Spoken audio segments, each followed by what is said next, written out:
بسم اللہ الرحمن الرحیم۔ شاہی نجومی کی پیشنگوئی نے تخت شاہی پر براجمان فرعون کے بدصورت چہرے کو مزید بھیانک کر دیا تھا۔ درباری وہ مصاحب ہاتھ باندھے سر جھکائے بادشاہ کے کسی خوفناک حکم کے منتظر تھے کہ اچانک پرہیبت دربار کے وحشت زدہ ماحول میں فرعون کی غضبناک آواز گونجی، بنی اسرائیل کے تمام نوزائیدہ اور پیدا ہونے والے لڑکوں کو ذبح کر دیا جائے، کوئی لڑکا زندہ باقی نہ بچے۔ حکم شاہی کی فوری تعمیل کے لیے درباریوں کی دوڑیں لگ گئی۔ اسرائیلی بستیوں کے گلی کوچوں میں فرعونی سپاہی گر گر تلاشی کے دوران معصوم بچوں کو ذبح کرنے میں مصروف ہو گئے۔ یہی وہ وقت تھا جب بنی اسرائیل کی بستی میں 2 بچے پیدا ہوئے۔ ان میں سے ایک کی ماں نے اللہ کے حکم پر اپنے لخت جگر کو ایک ٹوکری میں لٹا کر دریا کے موجوں کے حوالے کر دیا، اور یوں وہ بچہ فرعون کے محل کے اندر پہنچ گیا۔ دوسرے بچے کی ماں نے فرعونی سپاہیوں کے ڈر سے بچے کو پہاڑ کے ایک غار میں بند کر دیا۔ حسن اتفاق دونوں بچوں کا نام موسیٰ تھا۔ فرعون کے محل میں پہنچنے والا بچہ موسیٰ بن عمران علیہ السلام تھے، جن کی پرورش محل کے عالیشان ماحول میں فرعون کے ہاتھوں ہوئی، جبکہ دوسرے بچے کا نام موسیٰ بن ظفر تھا۔ پہاڑ کے بند غار میں اس کی پرورش حضرت جبرائیل امین علیہ السلام نے کی۔ اللہ کے دشمن فرعون کی سرپرستی میں پلنے بڑھنے والا بچہ نبوت کے عظیم منصب پر فائز ہوا، جبکہ حضرت جبرائیل علیہ السلام کے ہاتھوں پروان چڑھنے والا بچہ بدی کی علامت بن کر تاریخ میں برے الفاظ سے یاد کیا جانے لگا۔ سامری کون تھا؟ حضرت مولانا مفتی محمد شفیع رحمۃ اللہ علیہ فرماتے ہیں کہ مشہور یہ ہے کہ سامری کا نام موسیٰ بن ظفر تھا۔ ابن جریر رحمۃ اللہ علیہ نے حضرت ابن عباس رضی اللہ تعالی عنہ سے روایت کیا ہے کہ سامری پیدا ہوا تو فرعون کی طرف سے تمام اسرائیلی لڑکوں کے قتل کے حکم پر عمل درآمد جاری تھا۔ اس کی والدہ کو خوف ہوا کہ فرعونی سپاہی اسے بھی قتل کر دیں گے، لہٰذا بچے کو اپنے سامنے قتل ہوتا دیکھنے کی مصیبت سے یہ بہتر سمجھا کہ اسے جنگل کے ایک غار میں رکھ کر اوپر سے بند کر دے، کبھی کبھی اس کی خبرگیری کرتی ہوگی۔ ادھر اللہ تعالیٰ نے حضرت جبرائیل امین علیہ السلام کو اس کی حفاظت اور غذا دینے پر مامور کر دیا۔ وہ اپنی ایک انگلی پر شہد، ایک پر مکھن، ایک پر دودھ لاتے اور اس بچے کو چٹا دیتے، یہاں تک کہ وہ حال ہی میں پل کر بڑا ہو گیا، اور اس کا انجام یہ ہوا کہ نہ صرف خود بلکہ بنی اسرائیل کو بھی کفر میں مبتلا کر دیا، پھر قہر الہی میں گرفتار ہوا۔ بعض روایت کے مطابق سامری آل فرعون کا قبطی تھا، جو حضرت موسیٰ علیہ السلام کے پڑوس میں رہتا تھا اور ان پر ایمان لے آیا۔ جب موسیٰ علیہ السلام بنی اسرائیل کو لے کر مصر سے نکلے تو وہ بھی ساتھ ہو لیا۔ بعض روایات میں ہے کہ وہ بنی اسرائیل ہی کے ایک قبیلے سامرا کا رئیس تھا۔ قبیلہ سامرا ملک شام کا معروف قبیلہ ہے۔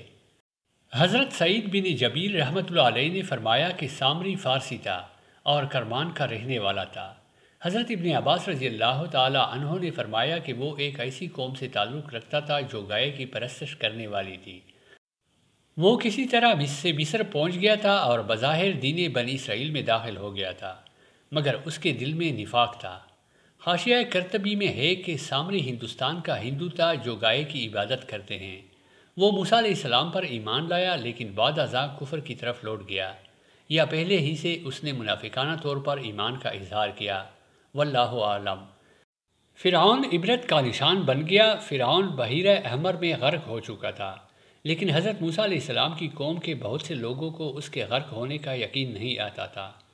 حضرت موسیٰ علیہ السلام نے دعا فرمائی اور اللہ تعالیٰ کے حکم سے دریا نے اس کی لاش کو باہر خشکی پر پھینک دیا۔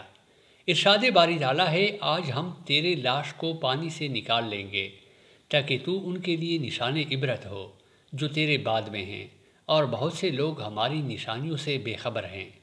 حضرت موسیٰ علیہ السلام فرعون کے غرق ہونے کے بعد بنی اسرائیل کے ساتھ بحیرہ احمر پار کر کے وادی سینا کی جانب چلے۔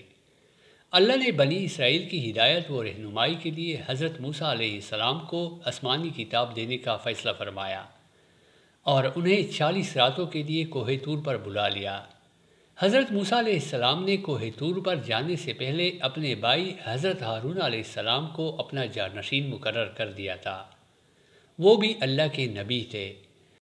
حضرت ہارون علیہ السلام بنی اسرائیل کو واعظ و نصیحت فرماتے رہتے تھے۔ ایک دن انہوں نے فرمایا، اے بنی اسرائیل، تم لوگ جب مصر سے نکلے تھے تو تمہارے پاس فرعونی قوم کا بہت سا زیور امانت اور عاریت کے طور پر محفوظ ہے، جبکہ تمہارے اپنے پاس بھی بہت سا زیور موجود ہے۔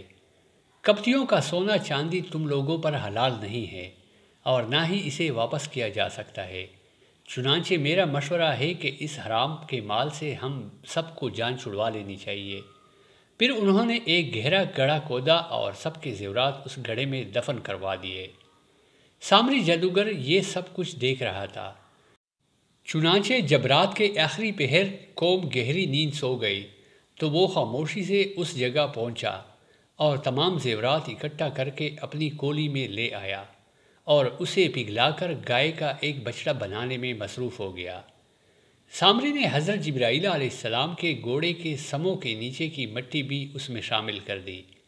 یہ مٹی اس نے چپکے سے اس وقت لی تھی جب حضرت جبرائیل علیہ السلام بنی اسرائیل کو دریا پار کروا رہے تھے۔ جب بچڑا تیار ہو گیا تو اس کی خاصیت یہ تھی کہ جب اس میں ہوا داخل کرتے تو یہ بیل کی آواز نکالتا تھا۔ اس مصنوعی آواز سے سامری نے بنی اسرائیل کو گمراہ کیا اور بنی اسرائیل کی ایک بڑی تعداد سامری کے مکر و فریب کا شکار ہو گئی۔ اللہ تعالیٰ نے قرآن پاک میں فرمایا، پھر اس سامری نے اس کے لیے ایک بچڑا بنا لیا، یعنی بچڑے کا بت، جس کی گائے کی طرح آواز بھی تھی۔ پھر کہنے لگا کہ یہی تمہارا معبود ہے اور موسیٰ علیہ السلام کا بھی، لیکن موسیٰ علیہ السلام بھول گیا ہے۔ سامری کے کہنے پر اسرائیلی بچڑے کو سجدہ کرنے لگے۔ ایسے میں حضرت ہارون علیہ السلام نے انہیں سمجھانے اور بچڑے کی عبادت سے روکنے کی بڑی کوشش کی، جیسے کہ قرآن مجید میں ہے ترجمہ، اے میری قوم کے لوگوں، اس بچڑے سے تو صرف تمہاری آزمائش کی گئی ہے، تمہارا حقیقی پروردگار تو اللہ تعالیٰ ہی ہے، پس تم سب میری تابعداری کرو اور میری بات مانتے چلے جاؤ۔ اسرائیلیوں کو سونے کا یہ گوشالہ اتنا اچھا لگا کہ ہارون علیہ السلام کے وعظ و نصیحت بھی کوئی پرواہ نہیں کی اور بچڑے کی تعظیم و عبادت چھوڑنے سے انکار کر دیا۔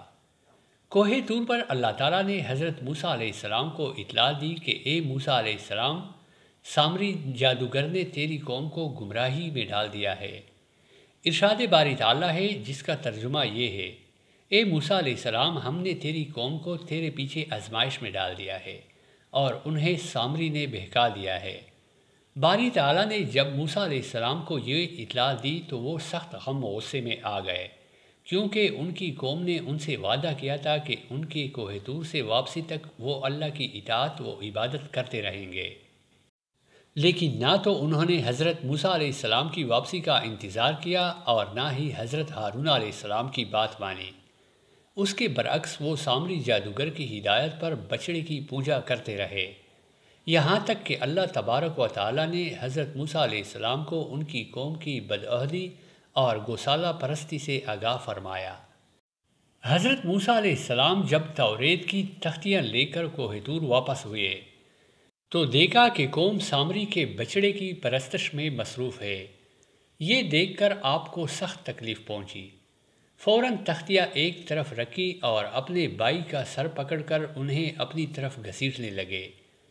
حضرت ہارون علیہ السلام نے کہا، اے میرے ماں جائے، ان لوگوں نے مجھے بے حقیقت سمجھا اور قریب تھا کہ مجھے قتل کر ڈالتے، تو تم مجھ پر دشمنوں کو مت ہنساؤ۔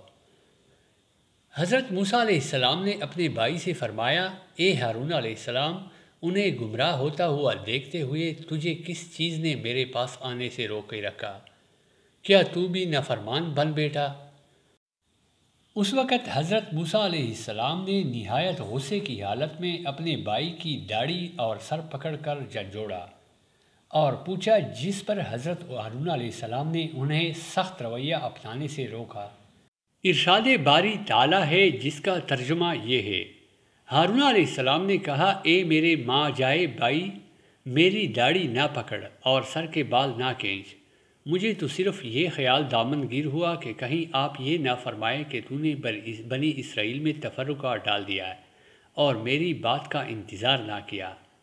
بھائی ہارون علیہ السلام سے باز پرس کے بعد اب باری تھی سامری کی، جو سر جھکائے قریب ہی کھڑا تھا۔ حضرت موسیٰ علیہ السلام سامری کی جانب متوجہ ہوئے اور سخت لہجے میں پوچھا، سامری تیرا کیا معاملہ ہے؟ تو نے قوم کو بت پرستی پر کیوں لگایا؟ اس نے جواب دیا، میں نے ایسی چیز دیکھی جو اوروں میں نہیں دیکھی تھی، تو میں نے فرشتے کی نقش پا سے یعنی مٹی کی ایک مٹھی بھر لی، پھر اسے بچڑے کے قالب میں ڈال دیا۔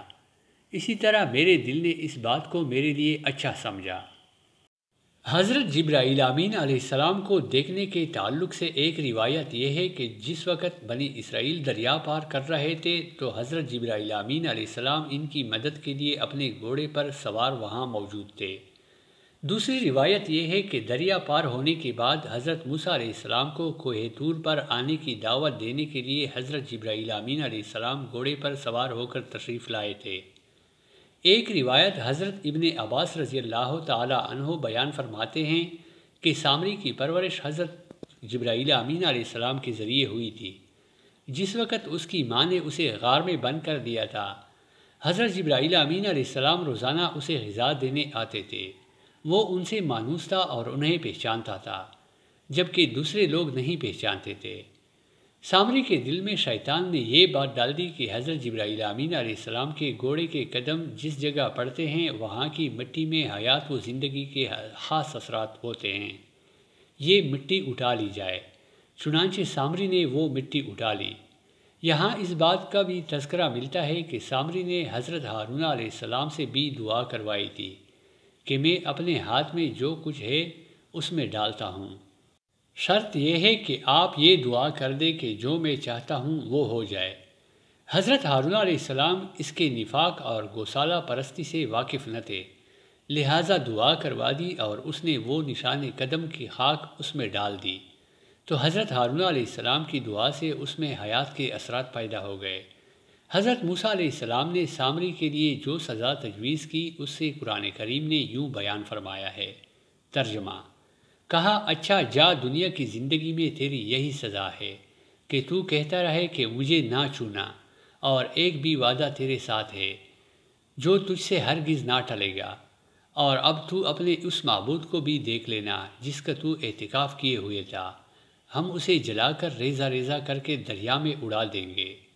اور پھر ایسا ہی ہوا، وہ ایسی خطرناک بیماری میں مبتلا ہو گیا کہ ساری عمر یہی کہتا رہا کہ مجھ سے دور رہو، مجھے نہ چھونا، اس لیے کہ اسے چھوتے ہی چھونے والا اور سامری دونوں شدید بخار میں مبتلا ہو جاتے۔ اس لیے جب وہ کسی انسان کو دیکھتا تو فوراً چیخ اٹھتا، لا مساس۔ پھر وہ انسانوں کی بستی سے نکل کر جنگل میں چلا گیا، جہاں اس نے جانوروں کے ساتھ حیوانوں کی طرح زندگی گزاری اور یوں عبرت کا نمونہ بنا رہا۔ گویا دنیا میں لوگوں کو گمراہ کرنے کے لیے جو شخص جتنا زیادہ مکر و فریب، جھوٹ، فراڈ اختیار کرے گا، دنیا و آخرت میں اس کی سزا بھی اسی حساب سے شدید تر اور نہایت عبرتناک ہوگی۔ پیارے دوستو، اگر آپ کو یہ کہانی اچھی لگی ہو تو برائے مہربانی ویڈیو کو لائک اور چینل کو سبسکرائب کیجیے۔